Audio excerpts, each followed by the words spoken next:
Hello, my name is Aaron and welcome to another video. Today we're talking about whether the Sony A5100 is worth buying in the year 2020.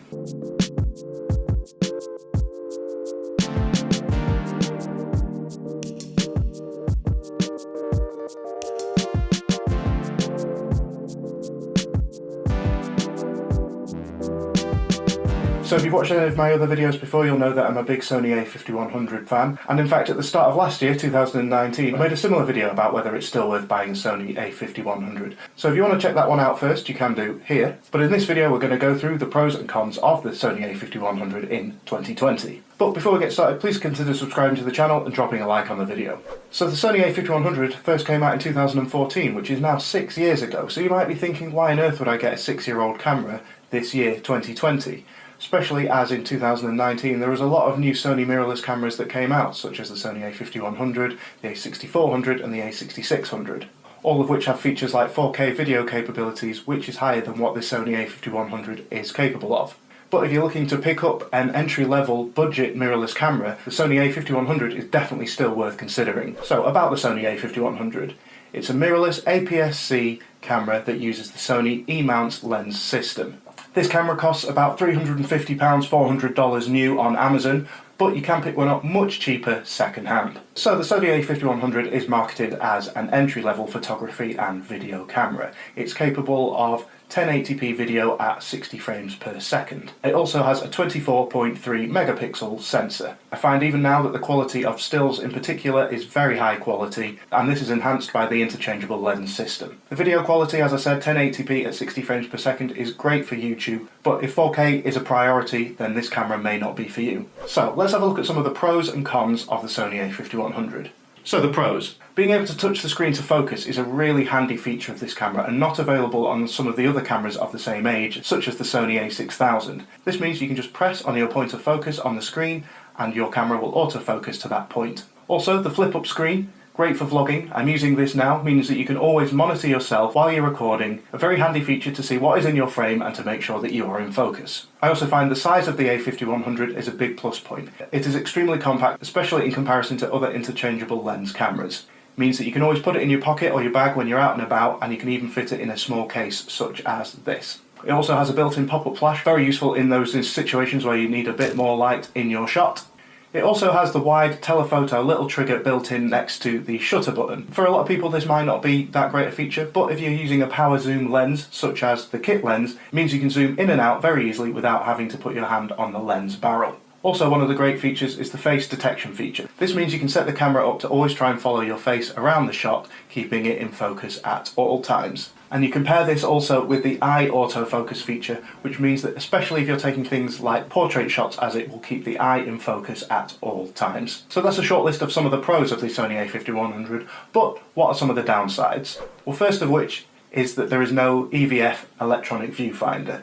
This means that you can only use the screen to monitor your shot. This can be quite limiting in bright situations where the brightness of the screen will not go high enough. This means that you might not be able to see your shot clearly. Now, I think the viewfinder has been omitted so that the size of the camera can be as small as possible, but in some situations I do miss having one. Also, there is a distinct lack of function buttons on this camera. There's only really this one button, the question mark, which I would advise for reprogramming. This means that if you'd like to set up a lot of custom features, this camera might be a bit limited. Also, I find it a bit of a pain that there is no shoot mode wheel on the top of the camera. Again, this will be another space saver, but it does mean that when you want to change shoot mode quickly, you have to jump into the menu and do this through a few button presses instead of just being able to click the wheel round to your desired shoot mode. Also, from an audio point of view, this camera is slightly limited. You need to use the built-in mics on the camera body or an external audio recorder, as there is no jack input on the camera body for a microphone. I find the built-in camera audio is quite good for situations like this where you're inside and there's not a lot of background noise, but if you're trying to record outside, if there's a lot of wind or other ambient noises, you'll probably find the built-in microphones a bit limited and probably you won't be able to hear yourself speak over these other noises. Also, there are no picture profiles built into this camera. This means if you're trying to get more cinematic looking shots, you'll find you may not be able to recreate them on the Sony A5100. This is a limitation of a lot of entry-level and intermediate level cameras, so something you'd probably have to deal with quite a lot unless you were buying a much more expensive camera, but worth bearing in mind if that's the kind of result you are trying to achieve. So another potential problem that you'll encounter with the Sony A5100, which is unfortunately after extended use you will find that this camera can overheat and shut down. Now, in my personal experience, it only does this after about 25 minutes of continuous recording, but you might be aware yourself, if you already have this camera, that a lot of people have issues where it is shutting down much earlier than this, after around 10-15 minutes of continuous recording, which isn't great if you're doing things like vlogging. Unfortunately, without using an external power source, I haven't found a great way around this. For me personally, about 25 minutes recording is enough, but for you that might not be, so definitely worth considering before buying this camera. So here now are some images and video that I have taken with the Sony A5100.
Overall, the Sony A5100 is a great budget camera. If you're just starting out with video and photography, making videos for YouTube, this camera is a good option without having to break the bank. As mentioned before, the flip-up screen makes it perfect for vlogging, and the interchangeable E-mount lens system means you can vastly improve your shots without having to upgrade the camera body. I find it makes an excellent B-roll camera, and its size means it's extremely portable, really handy if you're going out and about. I keep this camera in my bag all day, every day, because it's not too bulky or heavy. If you're thinking of picking up the Sony A5100, and you don't already have the 16 to 50mm kit lens, I would consider buying one with one of these, as it is a great starter off lens which you can use for a lot of situations. For example, this video I'm recording here, I am using the 16 to 50mm kit lens.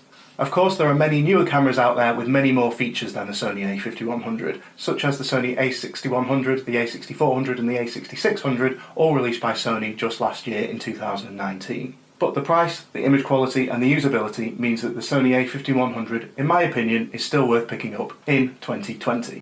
So I'd just like to say a big thanks to everyone who has subscribed to the channel, as I have recently reached 1,000 subscribers. So if you've enjoyed the video, please consider subscribing to the channel and dropping a like on the video, and you can follow me on Instagram where I post lots of images from the Sony A5100. But until next time, see ya.